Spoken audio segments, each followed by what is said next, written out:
We're back after him this morning, everybody. It's the 19th of November. We got an extremely hard frost last night. Got down into the 20s. And it is a super hard frost. But we're sitting over the corn down here where Swagger likes to be. Kaylee had to work this morning, so Monty's sitting over in the stump 3, and ironically, after Monty left last night, Swagger came walking through there, so just after dark. I don't think he's really moving around much. I think his hip's bothering him enough now that he's kind of stagnant. He's going strictly food to bed, and we just got to catch him in between one of these days.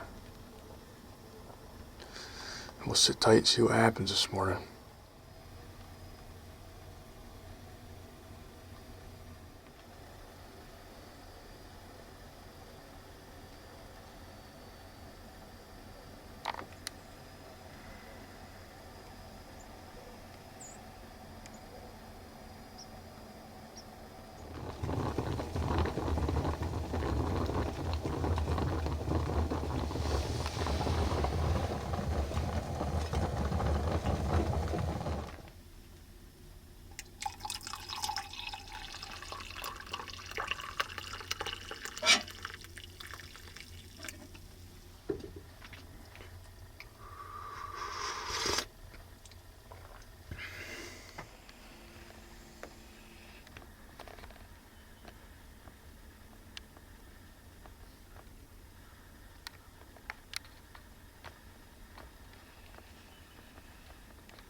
Well, I finally seen some deer. Doe and 3 fawns just came up to the edge of the fence, and they acted like they wanted to come out into the corn, but then they never did.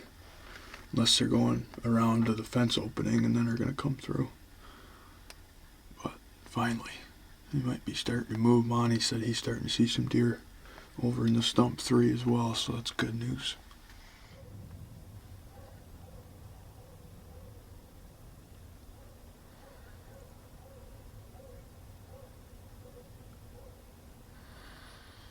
Yep, they all went and came right out of that fence gap.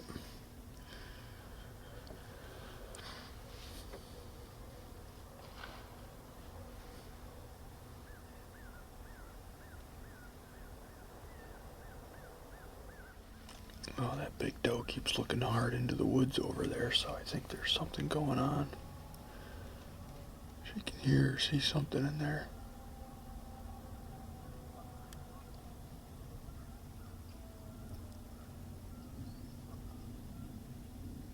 Oh, she's going over to investigate it, I think.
that's split brow.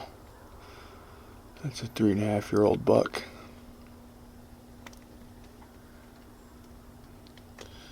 We're gonna let him live.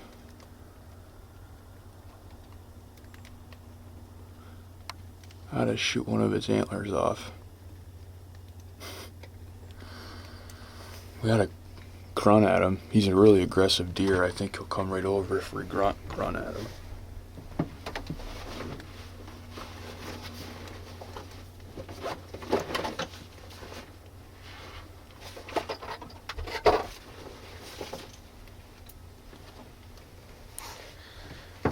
Let's see what he does.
Well, I just had double split brow come right out here and feed in the corn at about 28 yards. That's a really cool 3.5-year-old buck. It actually spends most of its time across the road on the creek bottom, but it's been bouncing back and forth lately. Certainly a deer that, boy, if we could get that deer to 4.5, he'll be really cool next year. You know, that's one thing. I think if between, you know, Carl's Creek Bottom and over here with all this food, I think we'll be able to hold that deer, you know, and a lot of these other ones, and get them through. But it's a pretty cool encounter to see him up close like that. He's a pretty aggressive deer. That's why when I was grunting at him that I'd call him right up here, and he actually did. He circled around and popped out right in front of me here. And then he worked off into the woods, but I don't know if he got a whiff of me or heard something he didn't like, but he just kind of trotted off, and he's actually standing back in there right now. I can just see glimpses of him, but pretty darn cool deer nonetheless to have 2 split brows, big splits. Cool buck.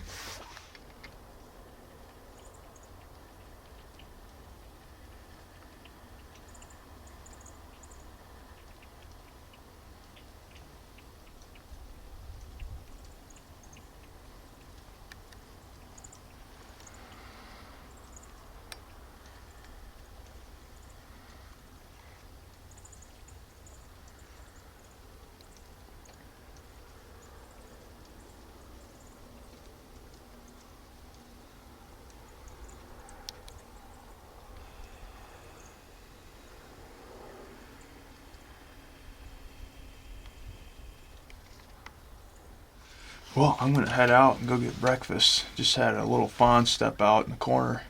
But what's nice is I got super good access in and out of here. I can get in and out undetected, so let's sneak on out and go get some breakfast. So for the next portion of this video, I wanted to give you a little insight. So I was just leaving the shanty, and I got out to the road and was getting ready to head back to the house for breakfast, and a pickup truck pulled up with a trailer on it, and in the back laid the buck I call Big Al. So Big Al was a deer that we had watched the past few years up there. Monty actually had him out in front of him last year as a 3.5-year-old in the food plot up there.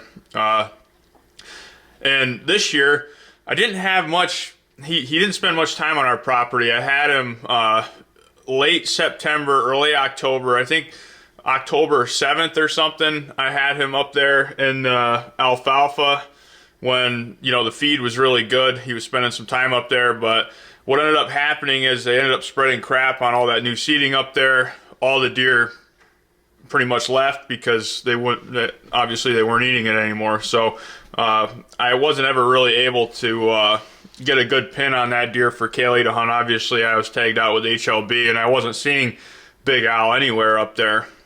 I did get a picture of Big Al finally, I think 2 days before rifle season started up there on the Gaswell piece, and that was the last picture I had of him. But I named Big Al because he was always out in the alfalfa in August eating, so I just decided to call him Big Al. He's a beautiful, heavy framed 8-point, a really nice buck, and that leads us to this video. These gentlemen come up here and hunt from out of town, and they just happened to stumble upon Big Al, and congratulations to them. It's a heck of a deer. So I'll leave you with that. Yep. Yeah, up here I'm just hunting like in that thick stuff across from Harvey's house. Yep, that's Big Al, by gosh. That's awesome. Yeah, and the reason that I called him Big Al was he was out. We planted a bunch of alfalfa for the first time up there across the barn, and he was out in that alfalfa early on in velvet every night. I got a bunch of cool velvet footage of him and stuff, but that's a heck of a buck. Congratulations. I got him on camera one time, but most of it is he was up across the street up on the hill. Yep. A lot of them, a lot of shots. We had that food plot up on top there. Yeah, that's Harvey's corner. That's awesome. Yeah, that's a crab claw. Yeah, I can see that. And then when I saw him, I saw that bladed G2, you know, yep. like, and he was right next to the road. No kidding. Right next to the road, and I didn't know the does are in there. They were further in. Yep. And they said the Amish went by and he first buggy, and he took about maybe 20 yards, and he was just about ready to step out. The second buggy came, and he jumped down into the creek there, and he was out of there. So I said, Hey, you. Hey. How Got were some. the killing fields? Oh, I saw some. I don't have your breakfast ready yet, old boy. saw you? Yep. Good. Okay, it is the afternoon of November 19th. This morning we had a great hunt and saw that beautiful 3.5-year-old split brow buck. He's been kind of running all over in here today. He actually ran by the stump that Monty's sitting in right now. But we're gonna sit tight here. I'm back in the corn. I really like this spot because there was a bunch of different bears that had been coming in and out of here the week prior to opening day yesterday, and I think it's just a matter of time before one of them bears ends up in this corn. And this is over here where Swagger's been a lot. Monty's really where Swagger lives. I'd like to see Monty get that deer, but this is a spot that he does come to every now and again. So, you know, Swagger or bear, and we're in business. Fingers crossed. We'll see what happens tonight. Oh, we got our first deer out at 336. Looks like that same little 6-point we saw yesterday.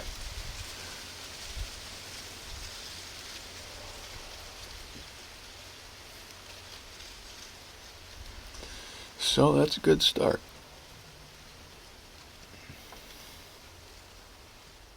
Oh, we just had another deer pop out of the woods there. That looks like a little button buck.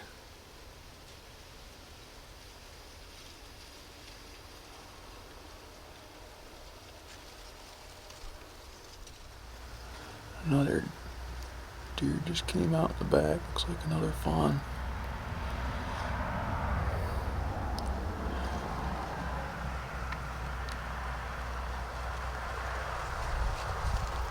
Got 3 of them out now.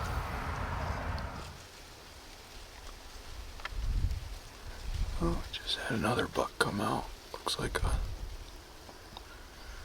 6-point. Got 3 bucks in the field. A spike and 2 6-points and a button buck. There's all of them right in the same frame. This one over here I thought was a button buck. Is actually a little spike. You can just barely see a spike sticking up.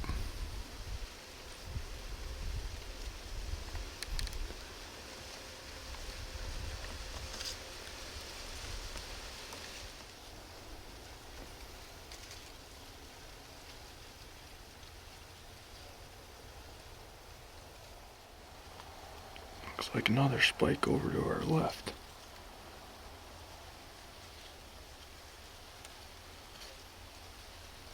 Over in the brush.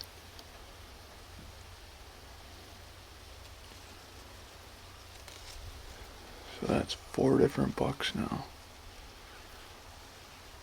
we've seen.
there's another spike in there.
Holy smokes, there's a lot of 1.5-year-old bucks out here. There's at one time 6 different 1.5-year-old bucks, you know, between the corn and the edge of the woods right here. I had that little button buck come up and sniff the shanty. It actually made me jump when it took off. But there is no shortage of deer, just nothing mature, not even a mature. I haven't seen a doe yet this evening. Every deer I've seen's been a male. I've seen 7 deer, 6 1.5-year-old bucks, and a button buck. You just need a swagger to come swagging on out here. Or a bear.